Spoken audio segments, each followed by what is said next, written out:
மக்கள் அனைவருக்கும் வணக்கம். இப்போ போயிட்டுருக்கிற தேர்தல் நிலவரத்தில் இந்த திமுக உடன்பிறப்புகள் மற்றும் திமுககாரங்க ஐயா எடப்பாடி ஐயா அவர்களை இவர் மக்களால் தேர்ந்தெடுக்கப்பட்ட முதலமைச்சரா அப்படின்னு கேள்வி எழுப்பிட்டு இருக்காங்க.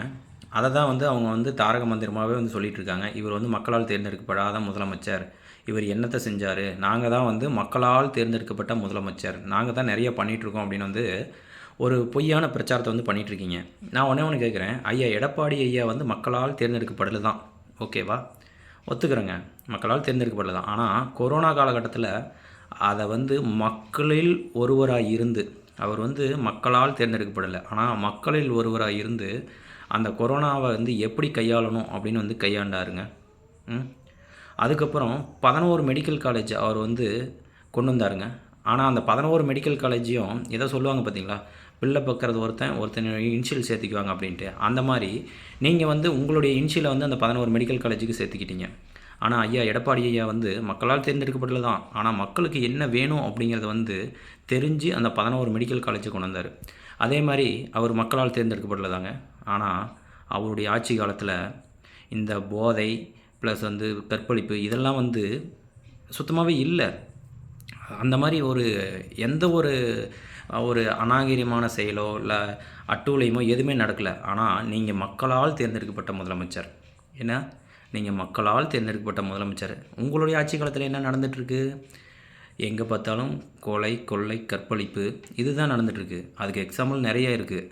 அண்ணா பல்கலைக்கழகம் ப்ளஸ் இந்த கோயம்புத்தூரில் நடந்தது. அதுக்கப்புறம் லாக்அப் டெத்து, இந்த அஜித்குமார் லாக்அப் டெத்து. இதை நம்ம சொன்னோம் அப்படின்னா நீங்கள் அடுத்தது சொல்கிறீங்க, ஐயா சாத்தான் குளத்தில் நடக்கலையா அப்படின்ட்டு. நீங்கள் தான் இங்கே சொல்லிட்டீங்க, ஏன்னா இவர் மக்களால் தேர்ந்தெடுக்கப்படாத முதலமைச்சர் அப்படின்ட்டு.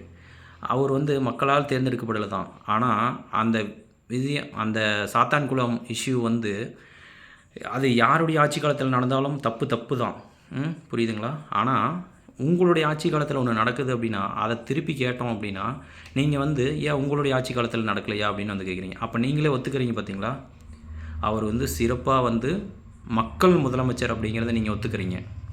அப்படிங்கும்போது தான் நீங்கள் அவர் மேலே குற்றச்சாட்டு சாட்டுறீங்க, ஏன் உங்களுடைய ஆட்சி காலத்தில் நடக்கலையா சாத்தான் குளத்தில் அப்படின்ட்டு. நீங்கள் 100 டைம் சொல்கிறீங்க இவர் மக்களால் தேர்ந்தெடுக்கப்பட்ட முதலமைச்சரான்னு. ஆனால் உங்களுடைய ஆட்சி காலத்தில் ஒரு லாக்அப் டெத் நடக்குது அப்படின்னா அதை பற்றி கேட்டோம் அப்படின்னா ஏன் உங்களுடைய ஆட்சி காலத்தில் நடக்கலையா அப்படின்ட்டு நீங்களே ஒத்துக்கிறீங்க.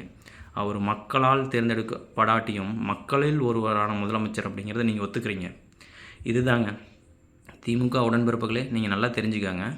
ஃபஸ்ட்டு யார் மக்களால் தேர்ந்தெடுக்கப்படுறாங்க அப்படிங்கிறது முக்கியம் இல்லை, யார் மக்களுக்கு சிறப்பான ஆட்சி தராங்க அப்படிங்கிறது தான் ரொம்ப ரொம்ப முக்கியங்க.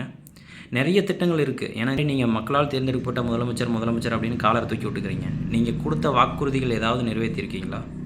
ஐயா மக்களால் தேர்ந்தெடுக்கப்படல தான், அவர் எந்த வாக்குறுதியும் கொடுக்கல தான். ஆனால் எத்தனையோ திட்டங்கள் அவர் நிறைவேற்றி இருக்கிறாரு. அவருடைய திட்டங்கள்லாம் எடுத்து பார்த்தீங்கன்னா தெரியும் என்னென்ன திட்டங்கள் நிறைவேற்றிருக்கிறாங்க அப்படின்னு. ஆனால் நீங்கள் கொடுத்த திட்டங்களையே எதுவும் நிறைவேற்றலை. ஏன்னா ஒன்று எடுத்துக்காங்க, நீங்கள் எப்படியாவது நம்ம இந்த ஆட்சியை தக்க வைக்கணும் அப்படிங்கிற ஒரு முனைப்பில் தான் செயல்படுறீங்களே வழிய ஒரு மக்களுக்கான ஒரு சிறப்பான ஆட்சியை தரணும் அப்படிங்கலாம் நீங்கள் செயல்படவே இல்லைங்க. அதுக்கு உதாரணம் இந்த 5000 ரூபா எடுத்தோன்னே அக்கௌண்ட்டில் 5000 ரூபா போட்டிங்க பார்த்தீங்களா, அதுதான். என்ன ரீசன் அப்படின்னா நீங்கள் தேர்தல் அறிவிச்சிட்டா கண்டிப்பாக அவங்களுக்கு காசு கொடுக்க முடியாது, அதனால் ஒரே முட்டா போட்டு இந்த பெண்களோட ஓட்டெல்லாம் கவர்ந்துக்கணும் அப்படிங்கிற ஒரே நோக்கத்துக்கு தான் நீங்கள் அந்த 5000 ரூபாயை போட்டீங்க. இதை தெரியாமல் நம்ம தமிழ்நாட்டு பெண்கள் எல்லோரும் எங்களுக்கு 5000 ரூபா அக்கௌண்ட்டில் வந்துருச்சு, 5000 ரூபா அக்கௌண்ட்டில் வந்துருச்சுங்கிறாங்க. இந்த 5000 ரூபாய்க்கு அடுத்தது அவங்க 50000 ரூபா உங்ககிட்ட பிடுங்க போகிறாங்கன்னு யாருக்குமே தெரியாதுங்க. தயவு செஞ்சு தமிழ்நாட்டு பெண்கள் இதில் விழிப்புணர்வாக இருந்துக்கணும். தயவு செஞ்சு சொல்கிறேங்க, இதில் கண்டிப்பாக விழிப்புணர்வாக இருக்கணும். ஐயா எடப்பாடி ஐயா நினச்சிருந்தாருன்னா அவருடைய ஆட்சி காலம் முடிகிறதுக்கு முன்னாடி உங்களை மாதிரி 5000 என்ன 10000 கூட போட்டிருந்துருக்கலாம். ஏன்னா அவருடைய ஆட்சி காலத்தில் கடன் கம்மி. உங்களுடைய ஆட்சி காலத்தில் எடுத்து பாருங்கள் உங்களுடைய கடன் எவ்வளோ இருக்குன்ட்டு. இவ்வளோ கடன் வச்சுக்கிட்டே நீங்கள் எத்தனை 5000 ரூபா போட்டிருக்கீங்க அப்படின்னா அவரை நினச்சிருந்தா 5000 என்ன 10000 கூட ஒவ்வொருடைய அக்கௌண்ட்லேயும் போட்டிருக்கலாம். புரியுதுங்களா? தயவு செஞ்சு தமிழ்நாட்டு பெண்கள் எல்லோரும் இதுலேருந்து விழிப்புணர்வாக இருந்துக்கணுங்க. தயவு செஞ்சு அடுத்த ஆட்சி நம்மளுடைய எடப்பாடி ஐயா ஆட்சியாக தான் வரணும் அப்படின்னு சொல்லிட்டு தேங்க்யூ.